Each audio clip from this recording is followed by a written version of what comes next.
Welcome to physics classes by Inspire Physics. Today we are going to see how to solve a numerical problem based on Kirchhoff's rules. Here you can see the diagram. We have a network, a closed network having six resistors. See, this is one resistor, 10 ohms. Another one is 5 ohm. Here 5 ohm, here 10 ohm. Here also 5 ohm. Across these two diagonals, we have a 5 ohm resistor. Here 10 ohm, here 5 ohm, 5 ohm and 10 ohm. Then across end A and C, we have connected a cell of 10 volt along with a resistance 10 ohm. It is connected like this. Okay, we need to find the values of the current. See, we can see here, let I be the current from the battery, positive of the cell. Now the same current I flows through the resistor, 10 ohm resistor. So let us choose I is equal to I1 plus I2. Actually, this current should split at the point A.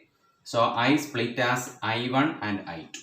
I1 flows in this direction, I2 flows in this direction. That's why I have written I is equal to I1 plus I2. Then I1 comes here to the point B. Here again it split. A portion of the current I1 flows in the direction BD, that is I3. And the remaining current is I1 minus I3 flowing in the arm BC. Now I1 minus I3 comes to the point C. Then I3 also comes to the point D. I3 comes to the point D. I2 also comes here. They will combine and they will flow together. I2 plus I3 in the arm DC. So at the point C, through this arm we have a current I2 plus I3 and the upward arm we have a current I1 minus I3. So these two currents will combine here. When combined, minus I3 plus I3 cancels. And what is left? I1 plus I2. So it will flow together in this direction I1 plus I2. So I1 plus I2 is equal to I. So the current I or I1 plus I2 reaches at the negative terminal of the battery. Okay, from positive terminal current leaving is I1 plus I2 and current entering to the negative terminal of the cell is I1 plus I2. Now we will divide this into three loops. We need three loops. First we will take the loop A, B, D, A. We will write equation based on mesh rule. See, for the loop A, B, D, A. Now we can see A, B, D, A. We can apply clockwise. See, we traverse clockwise direction like this. Start from A to B, traveling in the direction of the current. So what we need to take? We need to take the voltage negative. So voltage is 10 into I1, but we need to take negative. So we can write minus 10 into I1. Okay, minus 10 into I1 is a voltage in the arm AB. Then we traverse downwards B to D. Here also in the same direction of traversing, current is flowing. So 5 into I3, that also we have to take negative. So we can take minus 5 into I3. Now we just move upwards like this. But current is opposite. See, current is coming like this and traversing in upward direction. We'll take a positive value. See, we can write 5I2. 5I2 is equal to 0. Now we can rearrange. We can divide throughout by, see, we can divide throughout by minus 5. What will you get? You will get 2I1 in the first term. Okay. I2 we can take second. That is minus I2. Then dividing by minus we will get plus I3 is equal to 0. So you will get equation like this. I1 minus, you will get 2I1 minus I2 plus I3 is equal to 0. That's the first relation for the loop ABDA. Now next we will consider another loop BCDB. So for BCDB we traverse from B to C. We travel like this. We travel in clockwise direction. See, this is the direction of traversing. Okay, travel B to C in the same direction of current. I1 minus I3 also in the same direction. We will take negative. So for the loop we can write negative of 5 into I1 minus I3. Okay, but here when we come to the arm CD, we traverse like this. Current in opposite direction we will take plus 10 ohm is resistor plus 10 into we will write I2 plus I3. I2 plus I3. Then we just move upwards like this. See, from D to B, current against us. So we can say current is against. So in opposite direction we will take plus 5 into I3. It will be equal to 0. Here also we need to simplify. We will take minus 5 I1 minus 5 I1. Then I3 we have 5 I3, 10 I3, minus minus plus 5i3. So 5i3 plus 5i3 is 10i3. 10i3 plus 10i3 is 20i3. We can write 20i3. What about i2? We have only one i2, that is 10i2 here. We can write 10i2 equal to 0. Okay. Now here also we divide throughout by minus 5. For simplifying, we can take divide by minus 5. You will get i1. Here you will get minus 2i2. Here you will get minus 4i3. This will be equal to 0. This we can take equation number 1. Here we can take equation number 2. We have got equations 1 and 2. Okay, so second equation is i1 minus 2i2 minus 4i3 is equal to 0. Now we have the next loop ADCA. We can see the loop ADCA. ADC likewise in this direction. So A to D, current is I2. We traverse like this, current all same direction. 5 is the resistance, I2 is the current. We will take negative. We can take minus 5I2. Okay. Then we go upwards in the same direction of current. We will again take negative. 10 is the resistance, I2 plus I3. Okay. Now we just come like this. We come like this to the cell. We move across the cell in this direction, minus to plus. We will take plus 10. Then in the same direction we come to this, move across a resistor. Current also in the same direction across resistor I1 plus I2. So we take minus 10 into I1 plus I2 is equal to 0. Now we can take I1. We have only one I1, that is minus 10 I1. Minus 10 I1. I2 we have minus 5, minus 10 I2. Okay, that's minus 15 I2. Then minus 10 to minus 25 I2 we have. Minus 25 I2. Then I3 we have minus 10 I3. Minus 10 I3.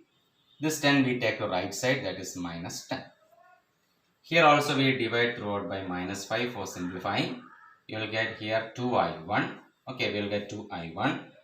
Then 5I2. Okay, we can divide by minus 5, you will get 5I2. Then you will get plus 2I3. Okay, plus 2I3.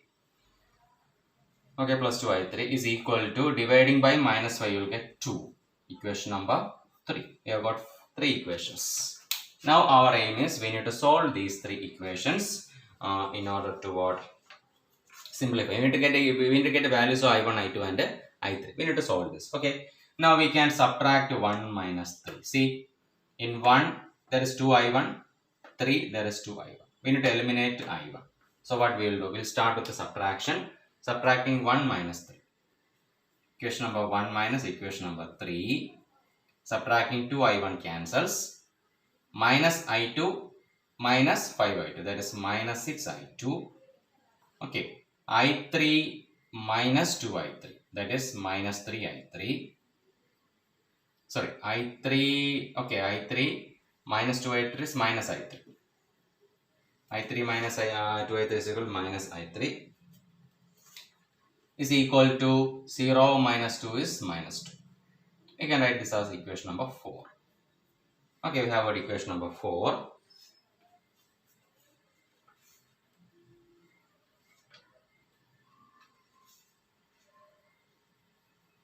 Okay, we have got equation number 4 as minus 6I2 minus I3 is equal to minus 2. Now we will multiply a number 2 with the equation number 2. We can multiply number 2 here.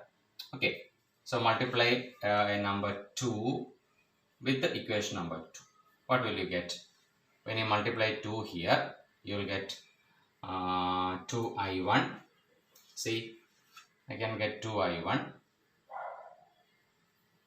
Okay, 2I1 minus 4I2, then minus 8I3 is equal to 0. This I write as equation number 5. Okay, I write as equation number 5.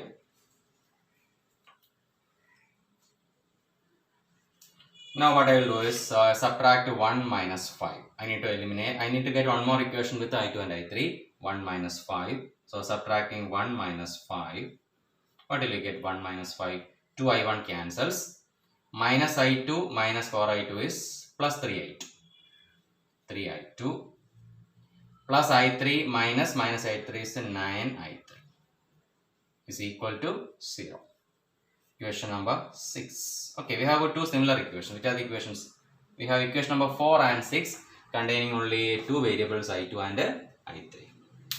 Okay, now we next step what we need to do is we have to see here we have 6I2. Here we have only 3I2. So multiply a number 2 with the equation number 6. See, multiplying 2 with the equation number 6, we will get 2 we multiply here, we will get 6I2 plus 18I3 is equal to 0. Then we already have the equation minus 6I2. I'll write once again. This equation is equation number 7. I will write this equation once again, equation number 4, that is minus 6I2 minus I3 is equal to minus 2. This is equation number 4. I just copy the equation here. Adding these two. See, equation 7 plus 4 we add. Adding this will be eliminated. Now you will get 18 minus 1 is 17. I3 is equal to minus 2.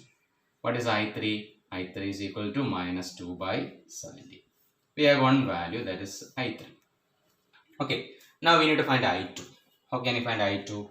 See, we know that we can take any of this equation to find I2. We can take this equation. From equation number 6, 3I2 is equal to, from equation 6, 3I2 is equal to minus 9I3. Okay, so what is I2? I2 is equal to minus 9 by 3I3. It is minus 9 by 3 is minus 3. What is I3? I3 is minus 2 by 17. Minus minus plus, you will get 3 into 2, 6 by 17. So we have got I2 is equal to 6 by 17. Okay, these are the values of current for I1, I2 and I3. Now we need I1. Now we can substitute here to get I1. In equation number 1 we can substitute. See, from 1 we have 2I1 is equal to I2 minus I3. Okay, what is I2 minus I3? 6 by 17 minus I3 minus 2 by 17. It is equal to 6 plus 2 by 17. That is 8 by 17. This is 2I1. Then what will be I1? I1 is equal to 8 by 17 into this 2 comes here. Then you will get 2 cancels. 4. You will get 4 by 17. So I1 is equal to 4 by 17. Okay. These are the values of the different currents. We have got the currents of I1, I2 and I3. I1 is equal to 4 by 17. This current. And I2 is equal to 6 by 17. This is the current I2 6 by 17. Then I3 means in this branch we have current minus 2 by 17 ampere. So the units of each current will be ampere. So these are in amperes. Okay. 4 by 17 ampere, 6 by 17 ampere and minus 2 by 17. So in this manner, we can find the current in each branch with the help of Kirchhoff's rules. So mainly we have used Kirchhoff's mesh rule to get equations for each mesh. Okay, I hope that you have understood. Thank you.